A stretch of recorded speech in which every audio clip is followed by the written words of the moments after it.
ഇപ്പോൾ വയനാട്ടിൽ നിന്നുള്ള വിവരങ്ങളുമായി അനൂപ് ഒരിക്കൽ കൂടി ചേരുകയാണ്. അനൂപ്, നിലവിൽ വയനാട്ടിലും കണ്ണൂരിലും അടക്കം റെഡ് അലർട്ടാണ് പ്രഖ്യാപിച്ചിരിക്കുന്നത്. വയനാട്ടിൽ പല നദികളും കരകവിഞ്ഞൊഴുകുന്ന സാഹചര്യം, പലയിടങ്ങളിലും ഉരുൾപൊട്ടലിൻ്റെ ഒരു സാധ്യതയുണ്ട്. എങ്ങനെയാണ് ജില്ലാ ഭരണകൂടം മുന്നൊരുക്കങ്ങൾ നടത്തിയിട്ടുള്ളതും? വലിയ ആശങ്കയുടെ ഒരു സാഹചര്യം വയനാട് ജില്ലയിലുണ്ടോ?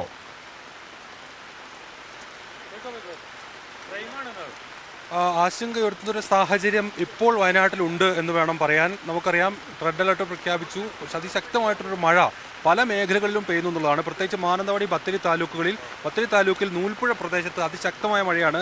ഇപ്പോൾ ഞാൻ നിൽക്കുന്നത് നൂൽപ്പുഴ കരകവിഞ്ഞൊഴുകുന്ന ചിലയിടങ്ങളിലാണ്. മുത്തങ്ങയിൽ ഇവിടെ നമുക്കറിയാം, ഇതിലൊരു റോഡുണ്ടായിരുന്നു. ഈ റോഡ് ഇപ്പോൾ പൂർണ്ണമായും വെള്ളം മറികടന്നു കഴിഞ്ഞു. അപ്പുറത്ത് ദുരിതാശ്വാസ ക്യാമ്പുകൾ ഉൾപ്പെടെ പ്രവർത്തിക്കുന്നുണ്ട്. റവന്യൂ വകുപ്പ് ഉദ്യോഗസ്ഥർ സ്ഥലത്തെത്തി ആ ക്യാമ്പിൽ നിന്നും ആളുകളെ മറ്റൊരിടത്തേക്ക് മാറ്റണോ എന്നുള്ള കാര്യം ആലോചിക്കുകയാണ്. ഈ രീതിയിൽ വിവിധ ഇടങ്ങളിൽ വെള്ളക്കെട്ടിനടിയിലാണ് വയനാട്ടിലെ പല പ്രദേശങ്ങളിലും. പ്രത്യേകിച്ച് മാനന്തവാടി താലൂക്കിലെ വിവിധ സ്ഥലങ്ങൾ, തലപ്പുഴ തുടങ്ങിയ സ്ഥലങ്ങളിലെല്ലാം നിരവധിയായ വീടുകളിലേക്ക് വെള്ളം കയറി അവിടെ നിന്ന് ആളുകളെ സുരക്ഷിത സ്ഥാനത്തേക്ക് മാറ്റിപ്പാർപ്പിക്കേണ്ട ഒരു സാഹചര്യം ഏതായാലും ഇപ്പോഴുണ്ട്.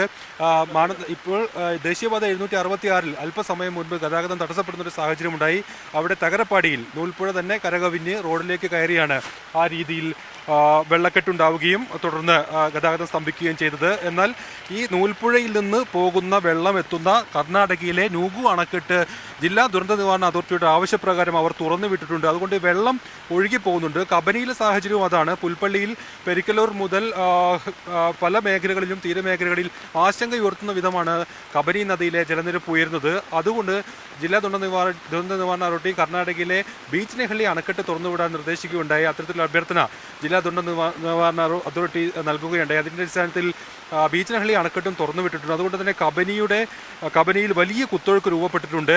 ഇവിടെ തീരപ്രദേശത്തുള്ളവർക്ക് വലിയ ജാഗ്രതാ നിർദ്ദേശം അധികൃതർ നൽകിയിട്ടുമുണ്ട്. ഏതായാലും ഈ ഒരു സാഹചര്യം തുടർന്നാൽ അത് കബനിയിലെ ജലനിരപ്പ് അപകടകരമായ വിധത്തിലേക്ക് ഉയർന്നൊരു സാഹചര്യം അനൂപ് നിൽക്കുന്ന നൂൽപ്പുഴയിലെ അവസ്ഥ വലിയ തരത്തിൽ ആശങ്കയുയർത്തുന്നതാണെന്ന് ദൃശ്യങ്ങൾ തന്നെ മനസ്സിലാകുന്നുണ്ട്. നിലവിൽ അവിടെ നിന്ന് എത്രയധികം കുടുംബങ്ങളെ മാറ്റി പാർപ്പിച്ചിട്ടുണ്ട്? എത്ര കുടുംബങ്ങളെ മാറ്റി പാർപ്പിച്ചു? ബത്തേരി താലൂക്കിലാണ് ഏറ്റവും കൂടുതൽ, നൂൽപ്പുഴ ഉൾപ്പെടുന്ന ബത്തേരി താലൂക്കിലാണ് ഏറ്റവും കൂടുതൽ ദുരിതാശ്വാസ ക്യാമ്പുകൾ പ്രവർത്തിക്കുന്നത്, 6 എണ്ണം.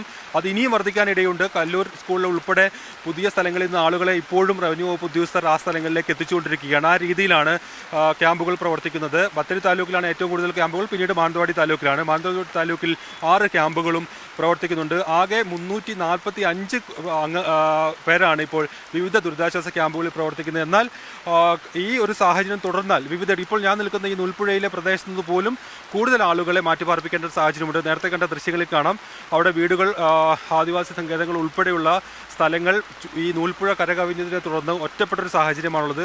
അവിടെ ആളുകൾ റോഡിലാണോ നിൽക്കുന്നത്? റോഡ് ഏത് തോടേതെന്ന് അറിയാൻ കഴിയാത്ത സാഹചര്യമാണ്. അതെ. ഈ റോഡിന് തൊട്ടപ്പുറത്താണ് നൂൽപ്പുഴ അതിലെയാണ് ഒഴുകുന്നത്. ഈ ആളുകൾ നിൽക്കുന്നതിന് അപ്പുറത്ത് മറ്റൊരു ദുരിതാശ്വാസ ക്യാമ്പ് പ്രവർത്തിക്കുന്നുണ്ട്. ഈ രീതിയിൽ ഇവിടെ നിന്ന് ഈ വെള്ളക്കെട്ട് ഇപ്പോൾ ഈ രീതിയിൽ തുടരുകയാണെങ്കിൽ ഒരുപക്ഷെ ആ ദുരിതാശ്വാസ ക്യാമ്പിൽ നിന്ന് ഞാൻ നേരത്തെ പറഞ്ഞ പോലെ തൊട്ടടുത്ത മുത്തങ്ങ സ്കൂളിലേക്കോ കല്ലൂർ സ്കൂളിലേക്കോ അവിടെ നിന്നുള്ളവരെ മാറ്റിപ്പാർപ്പിക്കേണ്ടി വരുന്നൊരു സാഹചര്യമുണ്ട്. ഏതായാലും ആളുകൾ വൈകുന്നേരത്തോടു കൂടി തന്നെ ആളുകളോട് സുരക്ഷിത സ്ഥാനത്തേക്ക് മാറാൻ പറഞ്ഞിട്ടുണ്ട്. അങ്ങനെ മാറാൻ സാഹചര്യമില്ലാത്തവരെ സുരക്ഷിത കേന്ദ്രങ്ങളിലേക്ക് അധികൃതർ മാറ്റുകയും ചെയ്യുന്നുണ്ട്. കൂടുതൽ ദുരിതാശ്വാസ ക്യാമ്പുകൾ തുറക്കാനാണ് ഏതായാലും ജില്ലാ ദുരന്ത നിവാരണ അതോറിറ്റിയുടെ തീരുമാനം. ഒരു ശക്തമായ മഴയുടെ സാഹചര്യം ഏതായാലും വയനാട്ടിലുണ്ട്.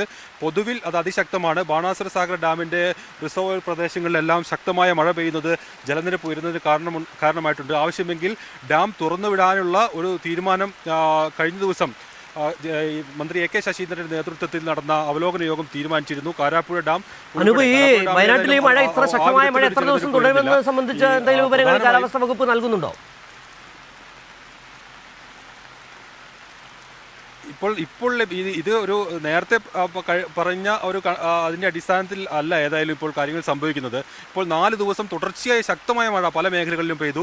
ഞാൻ പറഞ്ഞതുപോലെ കബനിയിലെല്ലാം ജലനിരപ്പ് 4 ദിവസം കൊണ്ടാണ് അത് 712 മീറ്റർ എന്ന രീതിയിലേക്ക് കാവേരി നദിയുടെ ജലനിരപ്പ് ഉയർന്നത്. അതെല്ലാം ഒരു അപകടകരമായിട്ടുള്ള സാഹചര്യമാണ്. 714 ഡേഞ്ചർ വാട്ടർ ലെവൽ എന്ന് പറയുന്നത്.